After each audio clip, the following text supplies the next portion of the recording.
അടുത്തത് ഇടവക്കൂറാണ്. കാർത്തികയുടെ അവസാനത്തെ 3 പാദവും രോഹിണിയും മകയിരത്തിൻ്റെ അരയും ചേർന്നതാണ്. ഈ ലഗ്നാധിപനായിട്ടുള്ള ശുക്രൻ 4-ാം ഭാവത്തിലാണ്. എന്നാൽ അത് കേതുവിനോടൊപ്പമാണ് എന്നുള്ളത് കൊണ്ട് പ്രവർത്തനങ്ങൾക്കൊക്കെ അംഗീകാരം ഒക്കെ കിട്ടും എന്നുണ്ടെങ്കിലും നമ്മുടെ പ്രവൃത്തി കൊണ്ട് നമുക്കുണ്ടാകേണ്ടതായിട്ടുള്ളൊരു സന്തോഷം അഥവാ തൃപ്തി നമുക്ക് ഉണ്ടാകാൻ സാധ്യത കാണുന്നില്ല. 3-ൽ ചൊവ്വയാണ്. അത് പ്രവർത്തന ശേഷിയൊക്കെ വർദ്ധിപ്പിക്കും. അതുപോലെ പുതിയ പ്രൊജക്റ്റുകളും മറ്റുമൊക്കെ വന്നു ചേരാനുള്ള സാധ്യതകളും ഒക്കെ ഉണ്ട്. സാമ്പത്തിക കാര്യങ്ങൾ കുറച്ച് കൂടുതൽ ശ്രദ്ധിക്കേണ്ടതാണ്.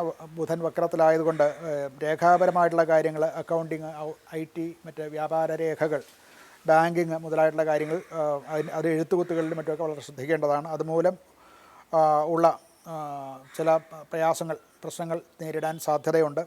എന്നാലത് വേണ്ട വിധത്തിൽ ചെയ്തു കഴിഞ്ഞാൽ അതുകൊണ്ടുണ്ടാകേണ്ട നേട്ടങ്ങളും ഉണ്ടാകും എന്ന് കാണാം. വരുമാനം സാമാന്യം തരക്കേടില്ലാത്ത രീതിയിൽ വരുമാനമുണ്ടാകും. അതിന് ചില കുടിശ്ശികകളൊക്കെ തിരികെ ലഭിക്കാനുള്ള സാധ്യതയും കാണുന്നുണ്ട്. കുടുംബകാര്യങ്ങൾക്ക് വേണ്ടിയിട്ട് കുറച്ച് ചിലവ് കുറച്ച് കൂടാൻ സാധ്യത കാണുന്നുണ്ട്. ദീർഘകാലമായി നിക്ഷേപങ്ങൾക്കൊക്കെ അനുകൂലമാണ്. അത് ഇപ്പോൾ അതിനുള്ള കാലം അനുകൂലം തന്നെയാണ്.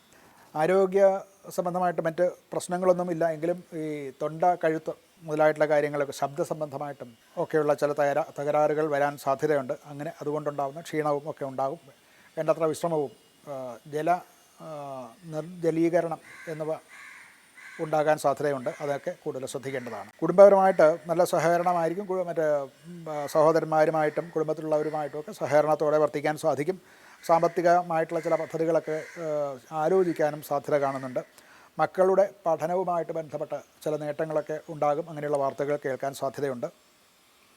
ഇവർക്ക് പരിഹാരം എന്നുള്ള നിലയ്ക്ക് മഹാലക്ഷ്മിയെ ഭജിക്കുക, അതുപോലെ മഹാലക്ഷ്മി സമേതനായിട്ടുള്ള മഹാവിഷ്ണു ക്ഷേത്രത്തിൽ ലക്ഷ്മി നാരായണൻ എന്നൊക്കെയാണ് ഇതിന് പറയുക.